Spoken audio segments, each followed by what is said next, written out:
Thanks, John. The second allowable procedure described in Section 6 is the Indoor Air Quality Procedure. Chris, will you help us understand the process to comply with this procedure? Absolutely. The Indoor Air Quality Procedure has existed in Standard 62.1 for a long time. It's a performance-based method for determining ventilation rate in buildings. This provides another option for designers to use when the ventilation rate procedure might not be able to address outdoor pollutant, indoor-generated contaminants, or smells. And it's been getting more attention in recent years. So why might a design engineer choose to use the IAQ procedure?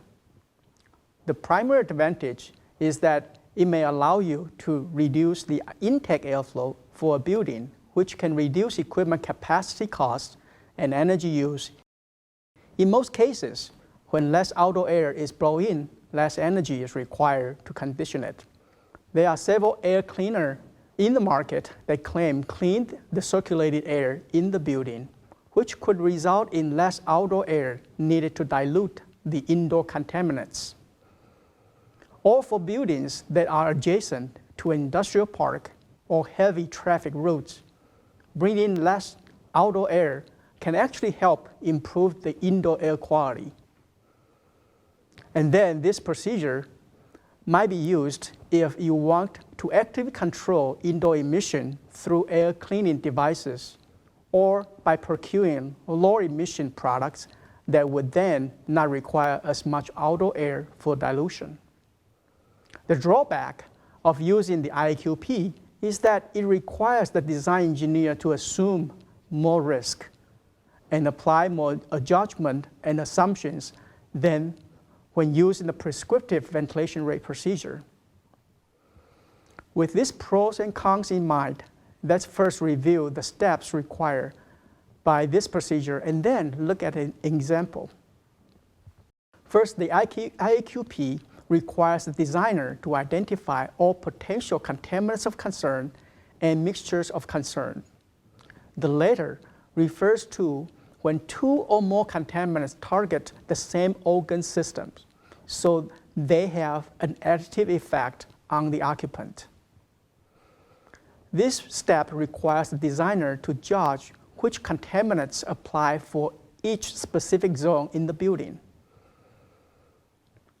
Here's an example partial list of contaminants extracted from the ASHRAE 62.1 user's manual and the potential effect organ systems as found on the CDC website. For example, acetone affects both the mucous membrane and central nervous system, while ammonia affects just the respiratory system. Notice carcinogen listed in the row next to formaldehyde. Although carcinogen is not a human organ, it affects all types of organ systems, and it counted as one organ system by the IAQ procedure. Step 2 required the designer to identify all sources, both indoor and outdoor, of each contaminant of concern. For instance, indoor contaminants might be generated by the occupants, processes, building materials, furnishings, or furnitures, like paints, carpeting, and ceiling tiles. And step 3 requires determining the emission rate of each contaminant from each identified source. Emission rates are sometimes available from manufacturers of certain building materials, finishes, or furnishings. Otherwise, this step may require designer judgment or laboratory testing. Step 4 requires establishing the maximum indoor concentration limit for each contaminant.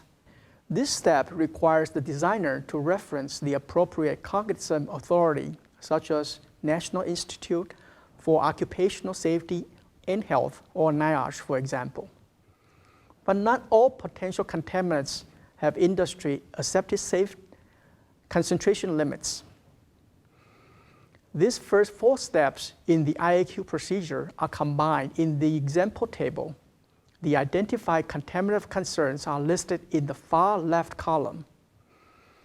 Indoor emission rate and outdoor concentration are shown in the middle two columns, and the corresponding concentration limit for each contaminant is listed in the far right column. The footnote below the table listed different resources to locate this data. A little bit of research will be needed, as some of this value will depend on the project location. For example, the concentration of ozone in the outdoor air will be quite different in a metropolitan area versus in the rural village. The next step, step 5, requires the designer to specify the design level for perceived IAQ.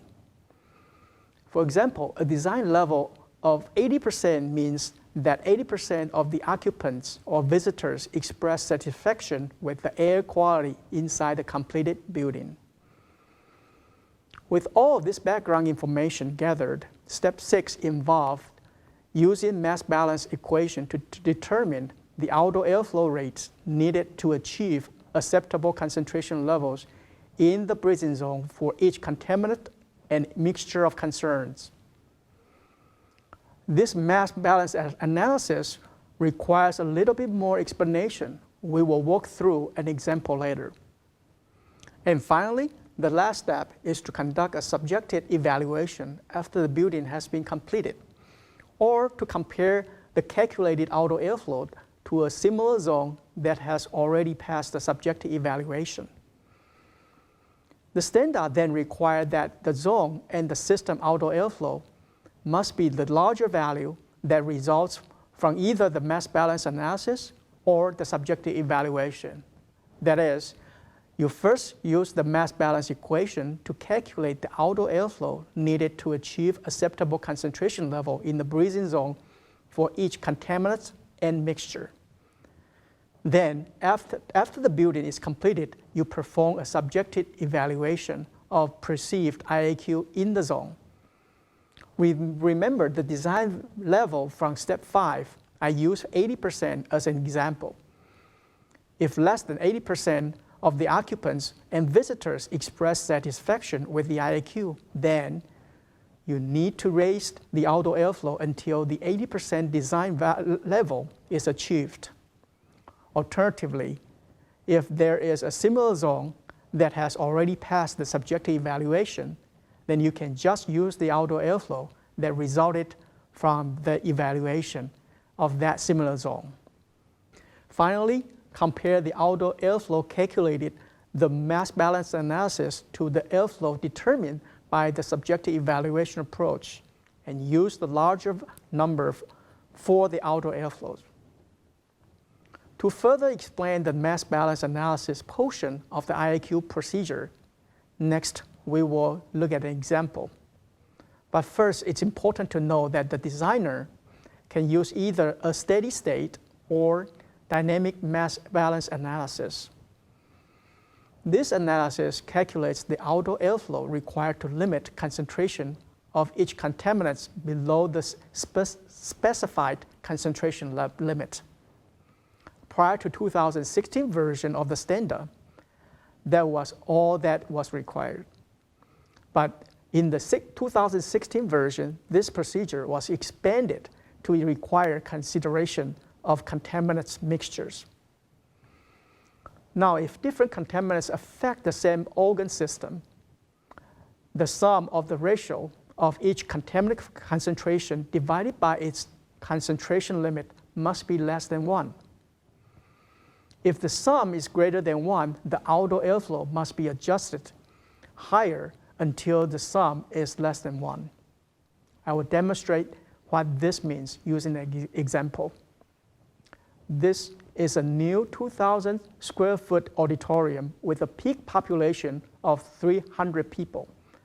This auditorium is served by a single zone air handler with a constant speed supply fan. The design supply airflow for both cooling and heating is 6,000 CFM, which is supplied through ceiling-mounted diffusers and returned through ceiling-mounted grills. The design engineers initially select a desired outdoor airflow rate of 3 CFM per person. Since an air cleaner will be mounted inside the air handler, for this zone, this equates to 900 CFM. The target design limit is specified to be 80% in terms of acceptable IAQ. Next, we need to determine the correct equation to use for our analysis. The mass balance equation for both constant volume and VAV system can be found in the Appendix E of the standard. For our example, constant volume system, there is an air cleaner mounted at location B. So we will use the equation in this row. The corresponding diagram shown here explains where location B is. After the outdoor air and recirculated air has mixed together. And here's the correct equation for our example. This is used to calculate the concentration of each contaminant in the breathing zone, C sub BZ. Some of these terms are already familiar to you. N is the indoor generation or emission rate for the contaminants, which we determine in step 3. E sub Z is the zone air distribution effectiveness that Eric explained earlier. And V sub OZ is the zone outdoor airflow. E sub F is the efficiency of the air cleaner at removing the specific contaminant. C sub O is the outdoor concentration of the contaminants. And finally, RV sub R is the flow rate of recirculated air. Notice that these variables are all in metric units. I will briefly highlight each step of the steady-state mass balance analysis. But if you want to review the detailed calculations, please refer to the white paper listed in our bibliography. Let's use formaldehyde to demonstrate this calculation of C sub BZ. If you record the step 1 through 4, we created a table of the indoor generated rate, outdoor concentration, and the concentration limit for each contaminant of concern. So N is the indoor generation rate times the flow area. E sub Z in this case is 0.8, since we will be supplying warm air from the ceiling during the heating mode. V sub OZ is our desired outdoor airflow of 900 CFM, which is 3 CFM per person. As a side note, if there is air being exhausted from this zone, the outdoor airflow typically needs to be larger than the exhaust airflow in order to maintain positive pressurization. If it's not, then the zone outdoor airflow may need to be increased. For this example, we'll be using an air cleaner that is 25% efficient at removing formaldehyde. So that's the number used for our E sub F. The outdoor concentration of this contaminant, C sub O, comes from the same table. Be careful of the units here. Sometimes you will need to convert units from parts per million to milligram per cubic meter.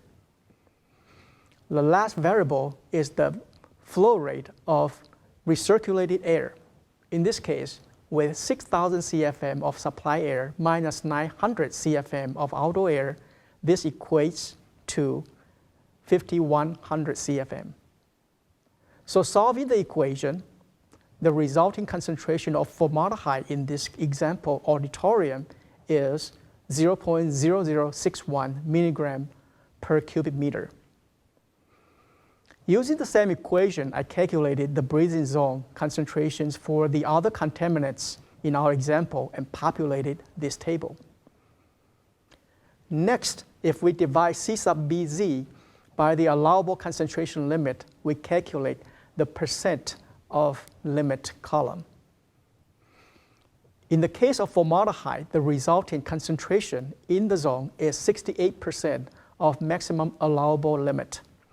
As you can see in this example, all values are less than 100%. So none of the contaminants concentrations are above their specified concentration limits. This suggests that we are on the right track, but we'll still need to analyze the effect of mixtures on the various organ systems. Starting again with formaldehyde, it affects two organ systems, mucous membrane, and it's a carcinogen.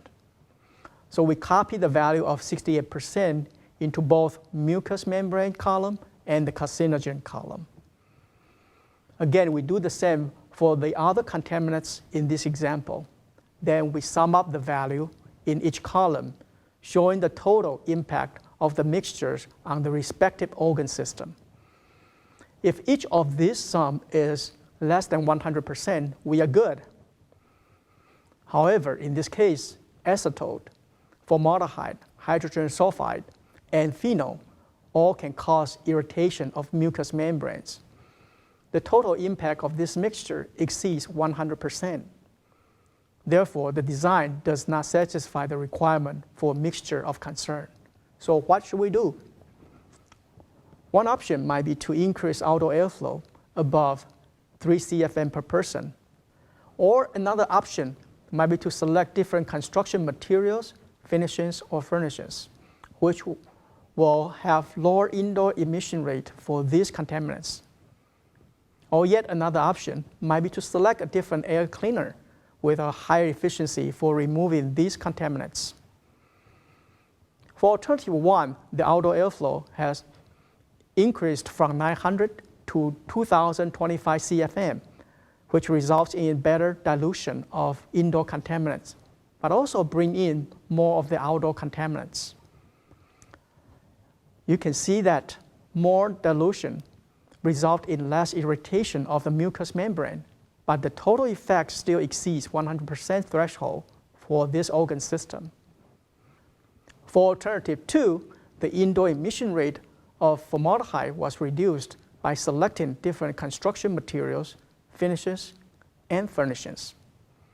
Again, while this resulted in less irritation of the mucous membrane, it's still not enough. The sum still exceeds 100% threshold.